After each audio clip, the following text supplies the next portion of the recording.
Greetings, citizens from the rolling hills of the bluegrass. I first want to say welcome to those of you who are coming in from the duopoly, from the two major parties. I want to say welcome to those of you who are coming in from the blue zones into the more red zones. And I want to also be polite at the beginning because it's the Southern thing to do. Because I may not be polite at the end, but I still want you to know, welcome.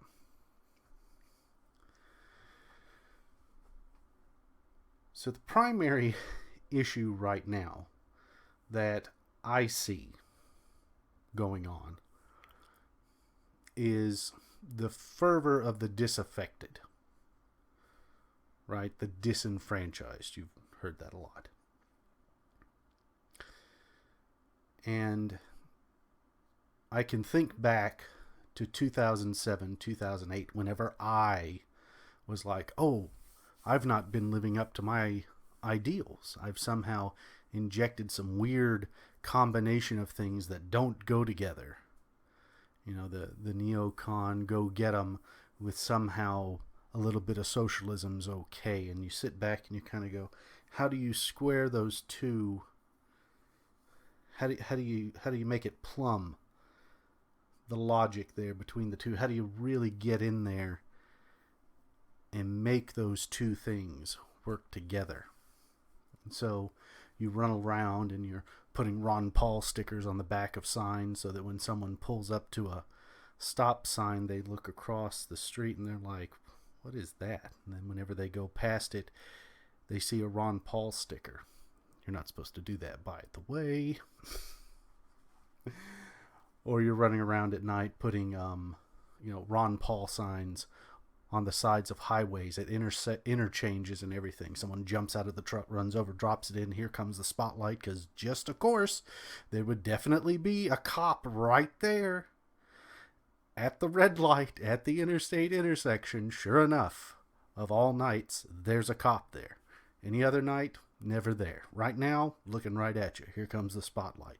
Nothing happens. You run, jump in the truck, drive away. The cop doesn't do anything because it's public. Probably should have done something, but he didn't. Anyways, never saw us with the stickers though. But you get into that fervor and you start going to meetings and you start talking to people and you make quotes and everything, and people kind of just stare at you because you're quoting people who are, maybe a little fringe, but there's that one person in the back who's going, aha, I know who this guy listens to.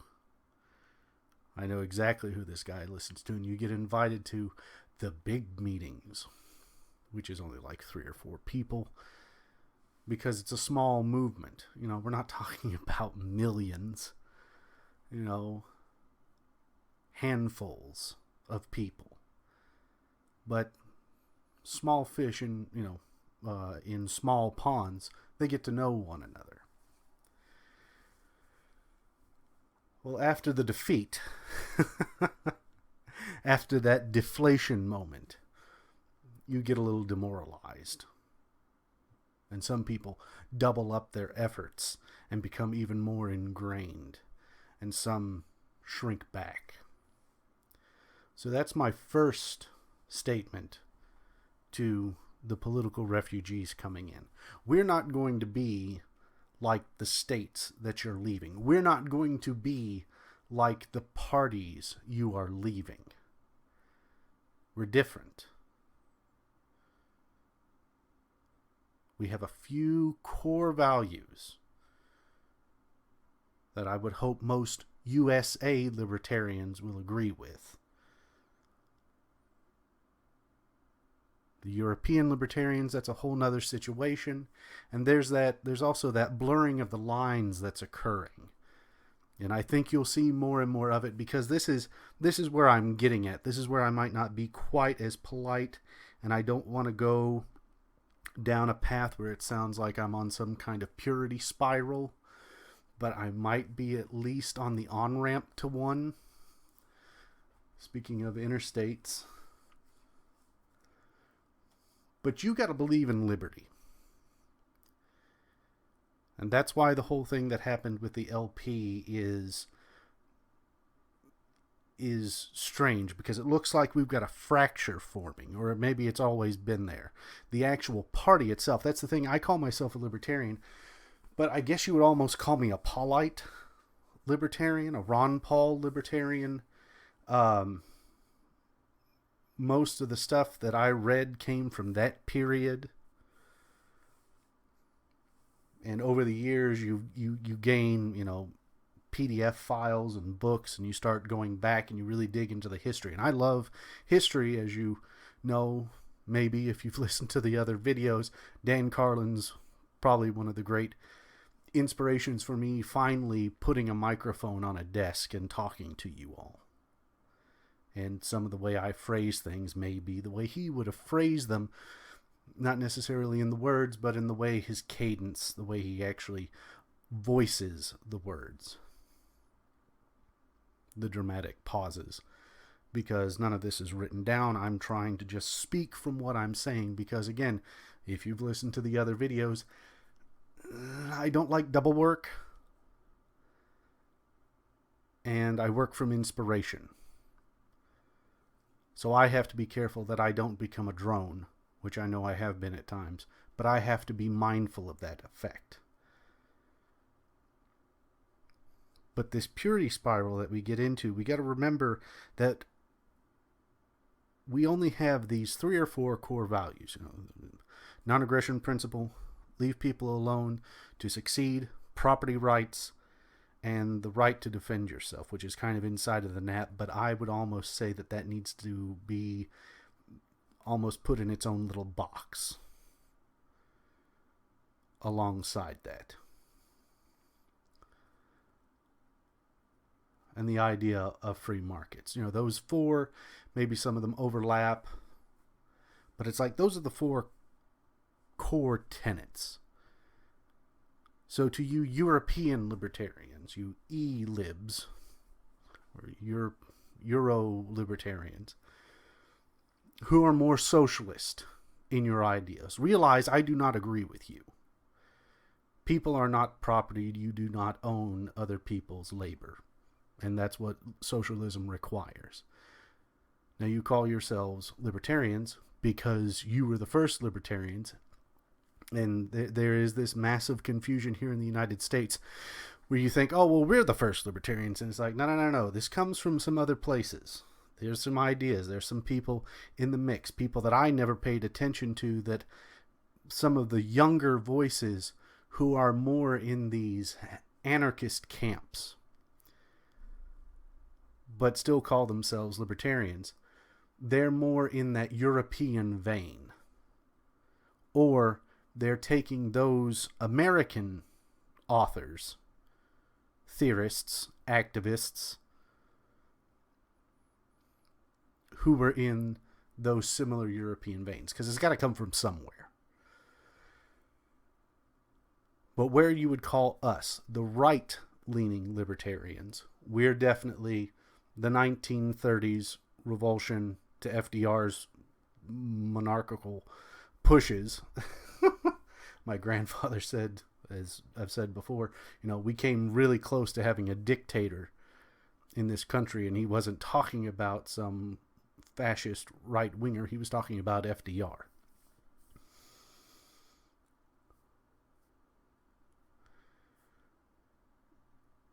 We're going to get into a situation where if you don't believe your neighbor has a right to live their lives as they see fit, as long as they do not harm another person,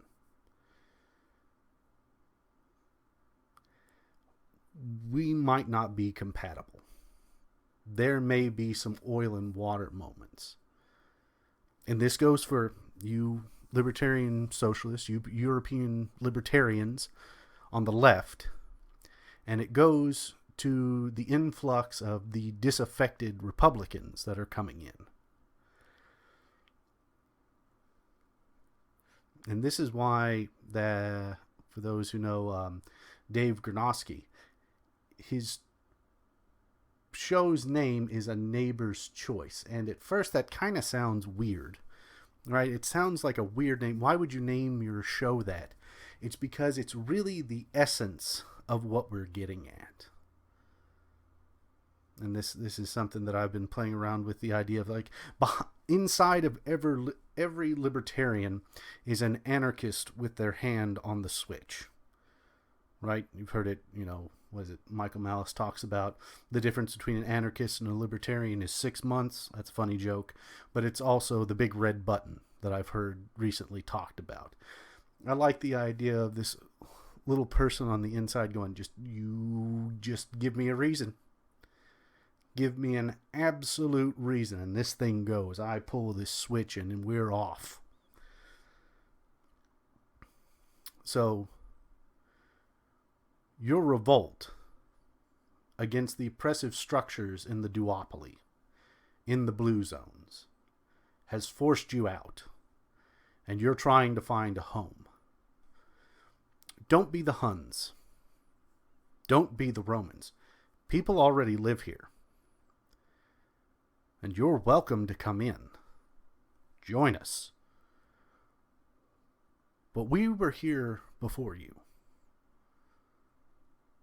And if you come in with the intent of changing things, not necessarily for the better, but to the way you perceive them to be, then you're missing the point of libertarianism. You're missing the point of liberty. And you're recreating the issues that caused you to flee in the beginning. And this is old hat, and I'm not going to hit all of those other things, but this is a real situation. Because the leftists, right, the true statist left, is already changing its rhetoric. Because it was the conservatives, the far right, and now libertarian is becoming more of the word they use. So they're already refitting. They're already changing up things in order to go after libertarianism. American, USA libertarianism, right-wing libertarianism, right-wing, right libertarian, whatever you want to call it. Nozick libertarianism, Rothbardian, Nozick, where do you want to go with it? But they're already in the process of starting the rebranding campaigns. And that's the reason why this whole dust up inside of the Libertarian Party at the national level going into New Hampshire looks the way it does, is because you have the left-leaning libertarians. And the main distinguishing part there that I can really, really, really put my finger on is the idea of borders. Do you believe in open borders, or do you believe in borders to begin with? No, or some. That's the real major distinction here in the United States. But now the left-leaning libertarians have started to adopt the language of the leftists, of the statist left.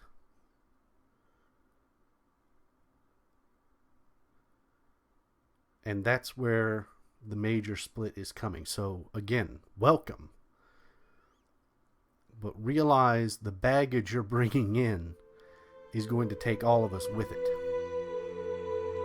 And you've got to be willing to let your neighbor be something, or most of us will be nothing by the end of this.